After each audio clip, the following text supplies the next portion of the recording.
Hello guys, आज की video में हम बात करने वाले हैं Caliber Mining and Logistics Limited की आईपीओ के बारे में। यह आईपीओ 17 जुलाई से 21 जुलाई तक ओपन रहने वाला है अप्लाई करने के लिए। तो इस वीडियो में हम सबसे पहले से ग्रे मार्केट प्रीमियम की बात करेंगे, जिसमें थोड़ा बहुत इसकी लिस्टिंग का अंदाजा लग जाएगा। उसके बाद कंपनी की आईपीओ डिटेल्स, कंपनी क्या बिजनेस करती है, इस इंडस्ट्री में क्या फ्यूचर है, कंपनी के की फाइनेंशियल से फंडामेंटल्स को डिटेल में समझेंगे और मेरा क्या ओपिनियन रहने वाला है, अप्लाई करना चाहिए नहीं, लास्ट में इसकी बात करेंगे, इसलिए वीडियो को पूरा देखिएगा। नाउ सबसे पहले अगर हम इससे ग्रे मार्केट प्रीमियम की बात करें, इसका करंट जीएमपी यहाँ पे 100 के अराउंड चल रहा है, यानी हमें इसमें करीब 24% का एस्टिमेट लिस्टिंग गेन देखने को मिल सकता है। यानी पर लॉट के हिसाब से बात करें तो करीब 3600 रुपए तक का फायदा देखने को मिल सकता है अंदाजन। हालांकि देखिए, जीएमपी जो होता है सिर्फ एक अंदाजा होता है, कोई गारंटी नहीं होती कि ये ऐसी परफॉर्म करेगा और ये टाइम टू टाइम चेंज भी होता रहता है, इस चीज़ का भी हमें ध्यान रखना। ना अगर हम इस कंपनी के बिजनेस के बारे में बात करें, Caliber Mining and Logistic Limited ये 2014 में शुरू हुई एक कंपनी है जो कोल माइनिंग और कोल ट्रांसपोर्टेशन का काम करती है। सिंपल शब्दों में कंपनी कोल को माइन से निकालने से लेकर उसे पावर प्लांट से इंडस्ट्रीज तक पहुंचाने का पूरा काम हैंडल करती है। इसमें coal extraction, overburden removal, loading unloading, road transportation और रेल लॉजिस्टिक्स कोऑर्डिनेशन जैसी सर्विसेज शामिल है। यानी कोल माइनिंग से लेकर उसके डिलीवरी तक का end to end solution company खुद प्रोवाइड करती है। कंपनी के पास करीब 1800 ओन और 100 लीज्ड व्हीकल्स का फ्लीट है जो इसके ऑपरेशंस को सपोर्ट करता है। एक इंपॉर्टेंट फैक्टर इसका 9550 करोड़ का ऑर्डर बुक है, जिसमें लगभग 96% माइनिंग सर्विसेज से रिलेटेड है। इसके मेजर कस्टमर्स में कोल इंडिया और उसकी सब्सिडरीज जीएमआर और केएसआर फ्रेट शामिल हैं। चलिए अब हम क्विकली इस आईपीओ की डिटेल्स की बात कर लेते हैं। इस आईपीओ का प्राइस बैंड यहाँ पे 402 से 424 रुपीज पर शेयर का रखा गया है। टोटल इशू साइज यहाँ पे होने वाला है करीब 450 करोड़ रुपए का, जिसमें से 400 करोड़ रुपए का यहाँ पे फ्रेश इशू है और करीब 50 करोड़ रुपए का यहाँ पे ऑफर फॉर सेल रखा गया। फ्रेश इशू यहाँ पे ज़्यादा रखा गया है, यानी 400 करोड़ रुपीस डायरेक्टली कंपनी के पास यहाँ पे जाएगा, जो कंपनी की डेट को रिड्यूस करने के लिए और केपेक्स के लिए यूज होने वाला है। तो फ्रेश इशू का पोर्शन ज़्यादा है, ये चीज़ यहाँ पे ठीक लगी। फेस वैल्यू यहाँ पे रखी गई है 10 रुपीज़ पर शेयर। एक लॉट में यहाँ पे 35 शेयर्स रखे गए हैं, यानी आपको 14,840 रुपीज़ मिनिमम पे करने पड़ेंगे इस आईपीओ में अप्लाई करने के लिए। इस आईपीओ की जो टाइमलाइन होने वाली है उसको आप यहाँ पे स्क्रीन पे देख सकते हैं। 24 जुलाई को इस आईपीओ की लिस्टिंग होगी और आप 21 जुलाई शाम 5 बजे तक इस आईपीओ में अप्लाई कर सकते हैं। वैसे आप में से बहुत से लोग सिर्फ आईपीओज में ही इन्वेस्ट नहीं करते, बल्कि ऑप्शन ट्रेडिंग या स्कैल्पिंग भी करते हैं। और अगर आप रेगुलरली ट्रेड करते हो तो आपको पता ही होगा कि ब्रोकरेज चार्जेस धीरे धीरे आपके ओवरऑल प्रॉफिट्स को काफी इंपैक्ट करते हैं। ज्यादातर ब्रोकर्स हर ऑर्डर पर लगभग 20 रुपीज चार्ज करते हैं, और अगर आप दिन में मल्टीपल ट्रेड्स लेते हो तो ये कॉस्ट काफी ज्यादा एडअप हो जाती है। इसलिए मैं चाहता हूं कि आप एक बार शून्य को जरूर चेक करो। शून्य एक पावरफुल और एडवांस ट्रेडिंग प्लेटफॉर्म है जो एक्टिव ट्रेडर्स के साथ साथ लॉन्ग टर्म इन्वेस्टर्स के लिए भी डिजाइन किया गया है। यहाँ ऑप्शन ट्रेडिंग की ब्रोकरेज सिर्फ 5 रुपीज पर ऑर्डर है, जिसमें टाइम के साथ आपकी ट्रेडिंग कॉस्ट काफी कम हो सकते हैं।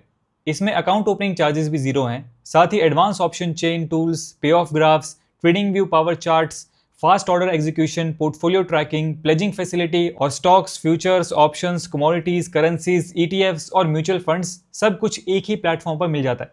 चाहे आप इन्वेस्टर हो या एक्टिव ट्रेडर, एक क्लीन और इजी टू यूज इंटरफेस के साथ आपको ऑलमोस्ट हर जरूरी फीचर यहाँ मिल जाता है।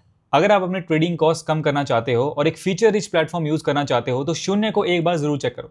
अकाउंट ओपनिंग लिंक आपको डिस्क्रिप्शन में मिल जाएगा। आज ही अपना अकाउंट ओपन करो और ब्रोकरेज पर सेविंग शुरू करो। अब चलिए वापस आते हैं Caliber Mining and Logistics IPO पर। चलिए अब हम इसके फाइनेंशियल्स की बात करते हैं। सबसे पहले अगर हम इसके एसेट्स देखें तो एसेट्स हमें यहाँ पे ठीक दिखाई दे रहे हैं। ईयर ऑन ईयर ग्रोथ हमें एसेट्स में देखने को मिल रही है। फाइनेंशियल 26 में कंपनी के एसेट्स थे यहाँ पे 2077 सीआर के आसपास। उसके बाद टोटल इनकम या रेवेन्यू की बात करें तो रेवेन्यू के अंदर भी साल दर साल हमें ग्रोथ देखने को मिल रही है। फाइनेंशियल 26 में कंपनी का रेवेन्यू था यहाँ पे 1684 सीआर के आसपास। प्रॉफिट आफ्टर टैक्स की बात करें तो फाइनेंशियल 24 में कंपनी का प्रॉफिट यहाँ पे 95 सीआर के आसपास था, जो फाइनेंशियल 25 में ग्रो होकर हो गया 131 सीआर के आसपास। और फर्दर फाइनेंशियल 26 में 157 करोड़ का प्रॉफिट आफ्टर टैक्स यहाँ पे कंपनी ने रिपोर्ट किया। तो प्रॉफिट के अंदर भी ईयर ऑन ईयर अच्छी खासी ग्रोथ हमें यहाँ पे देखने को मिल रही है। उसके बाद EBITDA, net worth and reserve and surplus हमें यहाँ पे ठीक देखने को मिल रहे हैं। टोटल बोरोइंग की बात करें तो कंपनी के ऊपर अच्छा खासा यहाँ पे डेट भी है। एज ऑफ फाइनेंशियल 26 कंपनी के ऊपर यहाँ पे 1057 सीआर का डेट है। और अगर हम इनके डेट टू इक्विटी रेशियो की बात करें तो वो करंटली 1.6 के आसपास है। 0.5 से कम होता है तो अच्छा माना जाता है, इसका उससे यहाँ पे काफ़ी ज़्यादा है। हालांकि जैसा मैंने बताया, कंपनी जो फ्रेश इशू से पैसा उठाने वाली है उसका एक मेजर पोर्शन यहाँ पे अपनी डेट को रीपे करने के लिए यूज़ करने वाली है। तो फ्यूचर में हमें इसका डेट यहाँ पे रिड्यूस होते हुए देखने को मिल सकता है। इसके बाद अगर हम इसके फंडामेंटल्स की बात करें तो कंपनी की ROE, ROC एंड ROW यहाँ पे ठीक दिखाई दे रहे हैं। 15% से ऊपर हैं तो ये अच्छी चीज़ है। एंड अगर हम इसके पी रेशियो यानी प्राइस टू अर्निंग रेशियो की बात करें तो वो करंटली यहाँ पे 15 के आसपास है।